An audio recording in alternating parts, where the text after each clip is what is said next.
Halo, assalamualaikum warahmatullahi wabarakatuh. Jumpa lagi dengan saya di channel Babang Service. Oke guys, ini kita dapat servisan menarik ya. Ini handphonenya Realme 8. Wow, mantap ya. Nah, ini penampakan untuk casing belakangnya atau backdoornya, dan ini penampakan layarnya guys. Amazing, memperhatikan ya. Oke, ini kita buka dulu untuk sandi layarnya dan kita lihat di latar putih ya. Ini saya terangkan dulu dan teman-teman bisa lihat sendiri. Ini keadaan layarnya retak parah ya. Dan di kesempatan kali ini kita akan melakukan penggantian kaca gelas atau kaca layarnya saja tanpa melakukan penggantian LCD satu set. Nah, ini teman-teman bisa lihat ya keadaan layarnya. Oke, tanpa berlama-lama langsung kita eksekusi saja handphonenya. Untuk pertama-tama kita buka dulu di area backdoor atau penutup belakangnya. Di sini backdoornya itu direkatkan menggunakan lem ya. Jadi kita buka dulu menggunakan pemanas agar lemnya itu mudah ketika penyesetan guys. Nah, ini kita hangatkan. Setelah kita rasa cukup hangat, langsung kita seset menggunakan plastik mika tipis seperti ini. Nah, ini mika tipis untuk awal ya. Setelah ada sedikit celah, sedikit ruang, saya ambilkan mika yang lebih tebal. Nah, ini kita pakai mika yang lebih tebal agar lebih kuat ya. Oke, nah ini tinggal kita seset saja. Dan perlu teman-teman ketahui, untuk di Realme 8 itu area backdoornya tidak ada menempel fingerprint, melainkan fingerprintnya itu berada di layar atau di displaynya ya. Jadi aman-aman saja ketika pembukaan backdoor, tanpa khawatir terkena fleksibel fingerprint ya. Nah, ini udah kita lepaskan untuk backdoornya dan plastik guys. Saya kira kaca tadi ya, ternyata plastik. Oke lah, selanjutnya kita buka dulu untuk baut-bautan di area casing belakangnya. Ini kita lepaskan dulu ya untuk semua baut-bautannya. Oke, tadi untuk pembukaan baut saya skip saja ya. Saya rasa teman-teman pemula juga paham untuk mempersingkat durasi ya. Selanjutnya ini slot kartu SIM kita lepaskan dan kita buka area casingnya. Nah, untuk pembukaan casing ambil di dekat slot kartu SIM tadi ya agar mudah. Selanjutnya tinggal kita buka saja seperti ini. Nah, ini kita buka ya, jangan terlalu gegabah, santai-santai saja. Dan udah terlepas, selanjutnya kita amankan dulu ya di kameranya. Ini total ada 5 kamera ya. Di belakang ada main kamera atau 4 kamera dan di depan ada 1 kamera. Jadi kita amankan dulu ya untuk kameranya. Takutnya nanti selama proses terkena lem malah kameranya jadi buram ya. Jadi kita amankan dulu. Dan ini kamera depannya kita lepaskan juga ya. Oke, selanjutnya nah ini teman-teman bisa lihat ya keadaan mesinnya seperti ini. Selanjutnya ini baterai saya lepaskan dulu. Tinggal tarik saja ya. Oke, selanjutnya LCD itu berada di area bawah. Jadi kita lepaskan dulu, ini ada buzzernya. Selanjutnya ini fleksibel LCD, kita lepaskan dulu ya. Selanjutnya ini ada fleksibel mainboard dan ini ada fingerprintnya ya sama antena eksternal. Dan ini ada pelindung di soket LCD-nya, kita amankan dulu. Nah, ini untuk double tip penahan baterai, saya ratakan dulu ya. Selanjutnya kita buka area LCD-nya. Nah, untuk pembukaan area LCD, saya di sini menggunakan bantuan pemanas yaitu headgun, bisa juga menggunakan blower, hair dryer atau tempelkan di atas mesin separator juga bisa ya, tinggal teman-teman kondisikan saja. Nah, ini saya panaskan dulu, kita kelilingin ya di area pinggiran LCD-nya. Nah, ini kita kelilingin dan harus teman-teman ketahui untuk di Realme 8 itu layarnya udah berpanel AMOLED. Terus fingerprint udah berada di layar. Jadi kalau untuk ganti LCD itu lumayan mahal guys. Dan alternatif ketika layar pecah parah seperti ini ya kita coba ganti kaca layarnya saja ya. Nah, untuk pembukaan di area LCD-nya ini mengingat sangat keras ya. Jadi saya gunakan bantuan kalengan tipis. Ini kalengan belakang LCD. Jadi kalau LCD itu di belakangnya itu ada kalengannya. Jadi kalengannya ini saya gunting ya. Jadi agar mudah ketika penyesetan awal untuk memutuskan semua lem-lem atau double tip di LCD-nya. Nah, ini kita buat celah, kita putuskan area pinggirannya ya. Dan di sini saya gunakan bantuan kalengan sekaligus dibantu dengan minyak kayu putih. Jadi teman-teman bisa kondisikan saja ya. Dan penggunaan minyak kayu putih di LCD AMOLED aman-aman saja tanpa khawatir rembes. Jadi untuk teman-teman pemula yang pembukaan LCD yang AMOLED, Super AMOLED maupun OLED, ketika menggunakan minyak kayu putih atau thinner itu aman-aman saja tanpa khawatir rembes ke dalam LCD ya. Jadi teman-teman pemula tidak harus takut. Nah, ini kita seset secara perlahan di area pinggirannya. Kita putuskan ya semua lem-lem yang merekatkan LCD-nya. Nah, seperti ini. Nah, ini hati-hati ya untuk teman-teman pemula, mengingat ini layarnya pecahnya lumayan parah guys. Dan harga LCD-nya itu saya cek di online itu rata-rata 1 jutaan. Dan mengingat LCD-nya masih bagus ya, kita coba selamatkan ya, kita ganti kaca gelasnya saja. Nah, selanjutnya kita cari celah area paling bawah LCD. Selanjutnya baru kita gunakan plastik mika tipis seperti ini ya untuk penyesetan. Dan di awal tadi menggunakan kaleng dulu ya untuk membuat jalurnya. Setelah itu baru kita buka menggunakan mika tipis seperti ini. Nah, ini hati-hati jangan sampai kebablasan ke area bawahnya guys, karena di bagian bawah itu nyawanya dari LCD ya. Karena di area bawah itu soketnya guys, jadi hati-hati ya. Nah, ini kita seset secara perlahan untuk area bawahnya. Nah, ini pelan-pelan saja ya, jangan buru-buru. Selanjutnya saya tambah minyak kayu putih lagi sedikit di plastik mikanya, baru saya seset lagi ya seperti ini. Ini ada yang nyangkut. Nah, seperti ini. Untuk teman-teman pemula bisa diikutin ya step by stepnya. Oke, udah terputus untuk lem penahan LCD-nya, dan ini kita lepaskan LCD-nya ya. Oke, alhamdulillah ini LCD udah berhasil kita lepaskan dari frame, namun jangan senang dulu. Jadi untuk teman-teman pemula, ketika udah berhasil dilepaskan LCD dari frame, jangan senang dulu, kita tes dulu ya LCD-nya apakah masih normal atau tidak. Mengingat kita di sini hanya mengganti kaca gelas atau kaca layarnya saja ya, tanpa mengganti satu set LCD. Jadi hati-hati ketika pencopotan ya. Apalagi ini LCD AMOLED terkenal tipis. Dan ini Super AMOLED ya, tipis, jadi ya hati-hati saja. Dan kita tes, bismillahirrahmanirrahim. Alhamdulillah masih nampil Realme. Oke, ini kita tunggu dulu ya untuk proses loadingannya sampai selesai.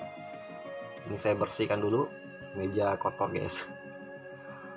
Nah, ini berhasil masuk dan kita tes di latar putih, mantap, tanpa cacat ya. Oke, tanpa berlama-lama langsung kita eksekusi lagi handphonenya. Ini kita lepaskan kembali untuk soket LCD-nya dan kita amankan dulu ya untuk frame. Nah, ini pecahan LCD-nya guys. Oke, kita fokus ke area LCD ya. Ini mengingat pecahannya lumayan parah. Jadi untuk memudahkan mesin separator kita nanti untuk menyedot sempurna sekaligus juga menahan pecahan kaca agar tidak berhamburan. Jadi ini saya tutupin ya area kaca yang pecah menggunakan lakban seperti ini ya, lakban bening.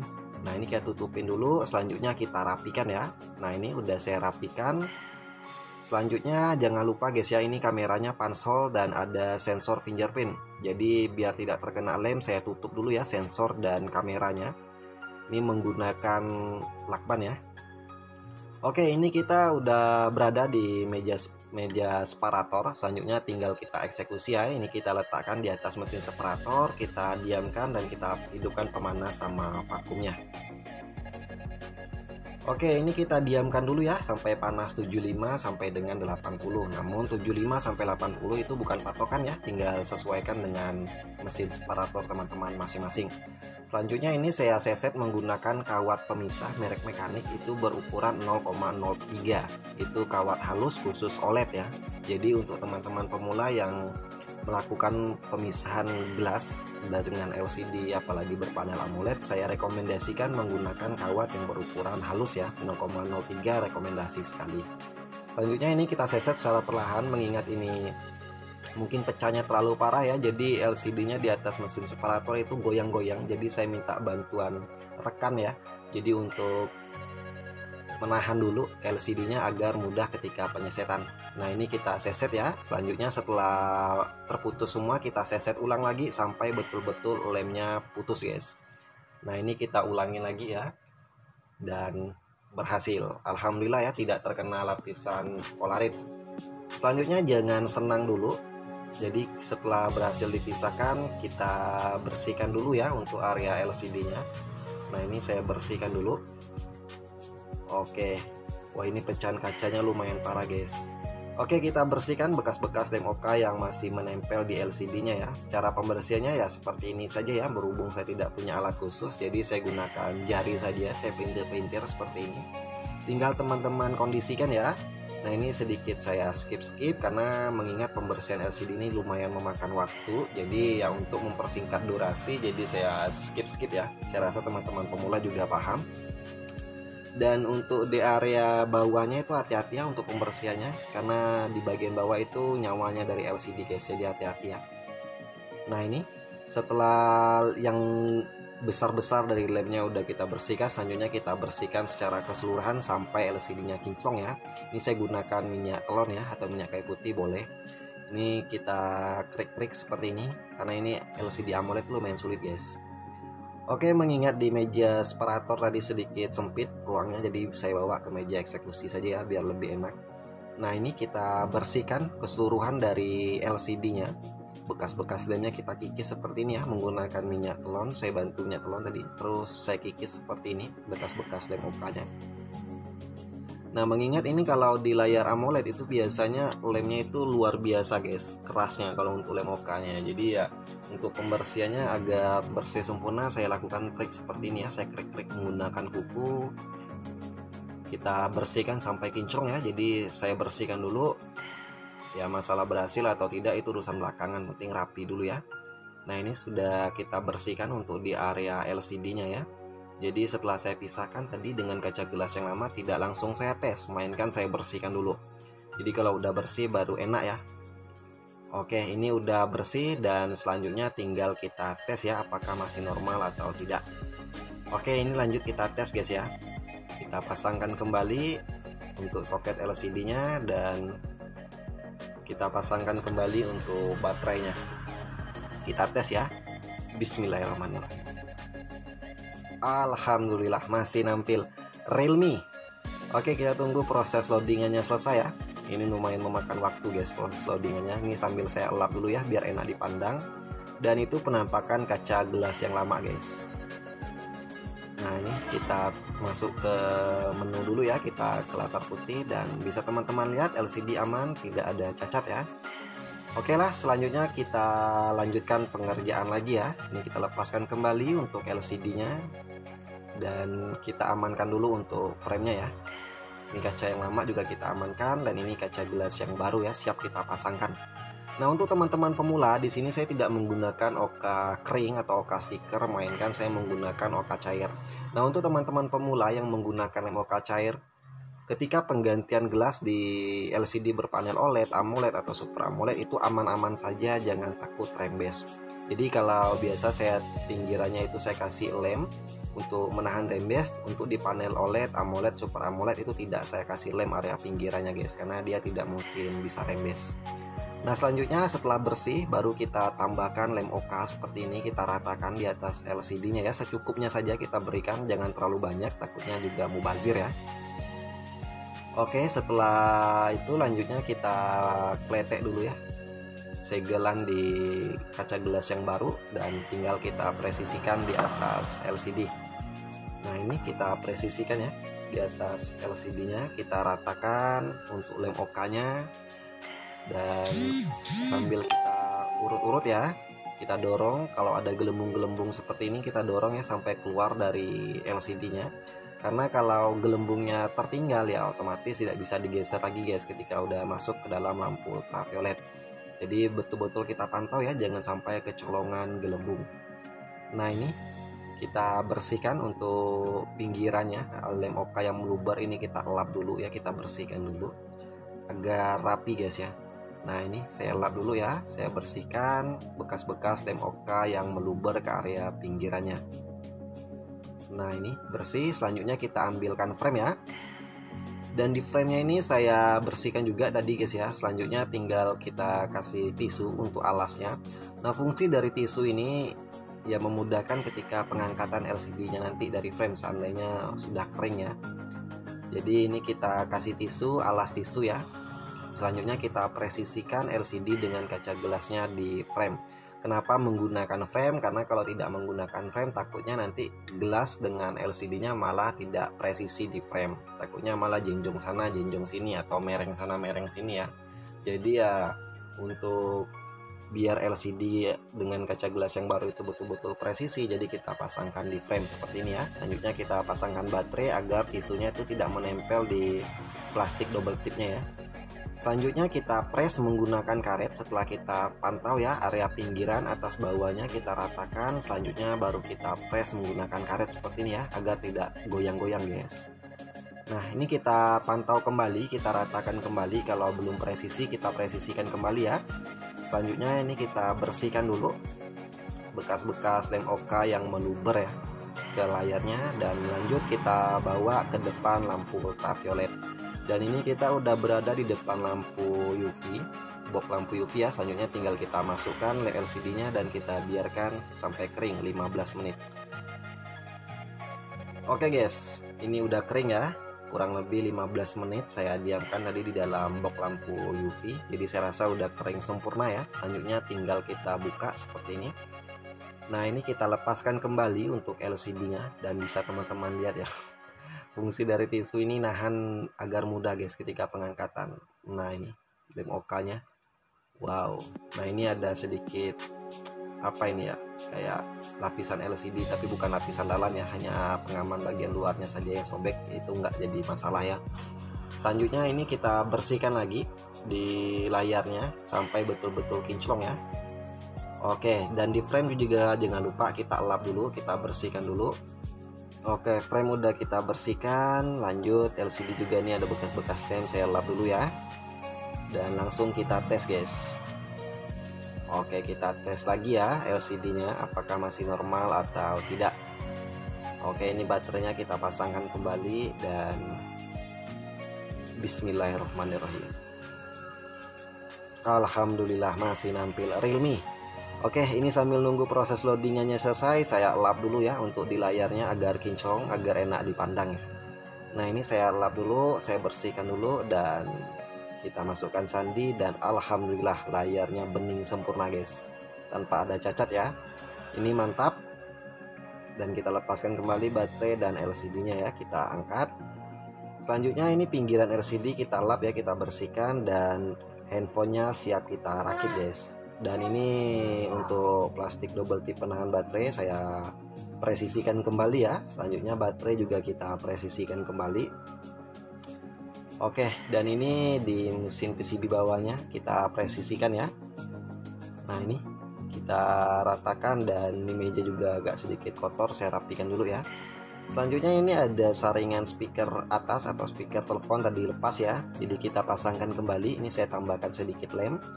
Selanjutnya kita presisikan ya untuk saringan speaker atasnya, karena kalau saringannya ini nggak dipasang malah tampilan handphonenya jadi jelek ya, kecil tapi sangat membawa pengaruh guys.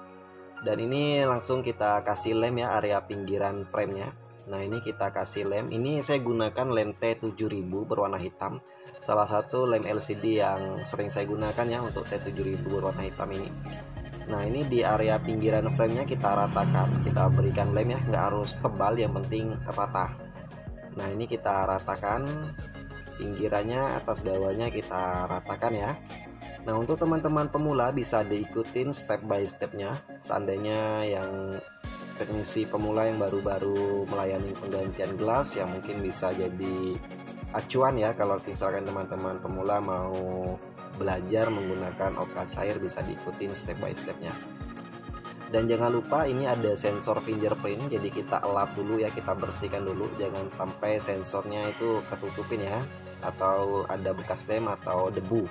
Jadi saya bersihkan dulu menggunakan tisu seperti ini, dan saya rasa udah bersih. Selanjutnya ini kita lepaskan dulu ya untuk lakban penutup di area kaca kamera depan ya. Nah ini ada lakbannya, saya lepaskan dulu.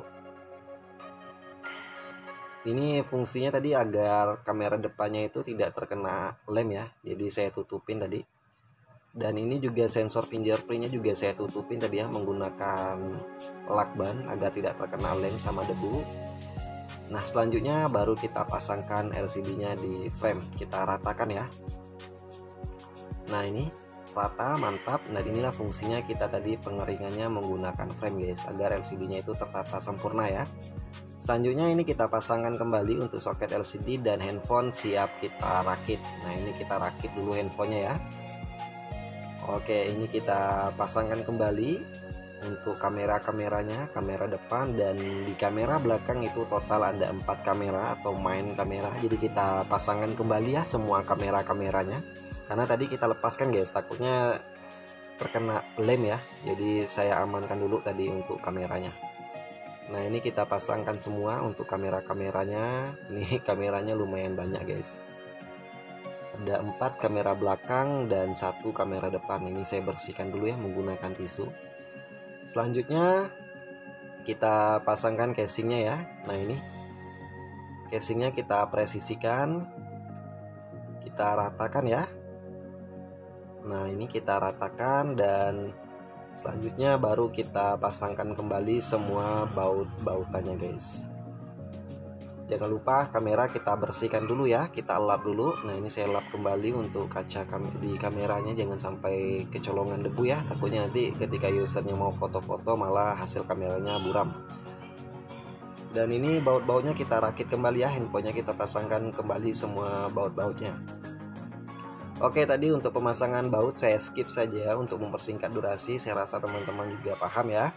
Dan untuk area pinggiran casingnya untuk pemasangan backdoor tadi double tip yang lama itu udah saya rapikan, udah saya bersihkan ya. Jadi saya tambahkan lem yang baru ya. Nah selanjutnya ini untuk backdoornya saya presisikan. Nah ini kita ratakan kembali ya untuk backdoornya. Selanjutnya kita press menggunakan karet seperti ini ya. Nah ini untuk slot kartu SIM kita pasangkan kembali dan handphonenya kita press lagi ya. Nah ini fungsi dari karet ini untuk meratakan LCD yang baru kita pasang tadi agar betul-betul presisi sempurna di frame, sama untuk merekatkan area backdoornya tadi ya, karena backdoornya juga kita kasih lem tadi guys. Nah ini kita press ya menggunakan karet. Dan tinggal kita tunggu lemnya kering kurang lebih 30 menit. Ini kita diamkan dulu ya sampai lemnya mengering. Dan ini kaca gelas yang lamanya. Mantap. Oke, balik lagi. Ini kurang lebih udah 30 menitan guys ya saya diamkan, dan ini saya rasa udah kering sempurna. Selanjutnya ini saya lepaskan kembali untuk karet-karet pengepresnya dan handphonenya kita elap kembali ya. Ini saya elap menggunakan tisu basah. Bukan tisu magic ya, tapi tisu basah. Sorry, untuk bercanda saja guys ya. Nah ini saya lap menggunakan tisu basah. Jadi tadi juga sambil menunggu lemnya kering juga di area pinggiran LCD-nya itu juga saya lap tadi ya. Kalau ada bekas-bekas yang melubat juga tadi udah saya lap dulu ya. Sambil menunggu lemnya kering ya, setidaknya untuk mempersingkat durasi guys ya. Nah di area backdoor juga saya lap kembali ya agar kinclong dan handphonenya udah menyala. Nah ini untuk penampilan gambarnya bisa teman-teman lihat. Wah ini tidak diaktifkan ya fingerprintnya. Coba kita tes fingerprint, kita buka di setelan ya. Nah ini kita tambahkan sidik jari, kita tes ya masih fungsi atau tidak. Alhamdulillah fingerprint masih fungsi guys. Nah untuk teman-teman pemula mungkin yang handphonenya fingerprint di layar itu, apalagi layar AMOLED ya, perlu teman-teman ketahui kalau ganti LCD satu set itu mahal guys. Jadi alternatifnya kalau retak ya ganti kaca layar seperti ini ya, setidaknya memangkas biaya jauh lebih murah. Oke, ini bisa teman-teman lihat LCD-nya bening sempurna tanpa ada cacat sedikit pun. Ini mantap, sudah selesai dan terima kasih sudah menonton. Dan untuk teman-teman pemula yang udah support, saya ucapkan terima kasih. Yang belum support segera support dengan cara subscribe dan aktifkan tombol lonceng notifikasinya agar tidak ketinggalan trik-trik seputar dunia servis handphone. Sekian, semoga bermanfaat dan wassalamualaikum warahmatullahi wabarakatuh. Bye bye.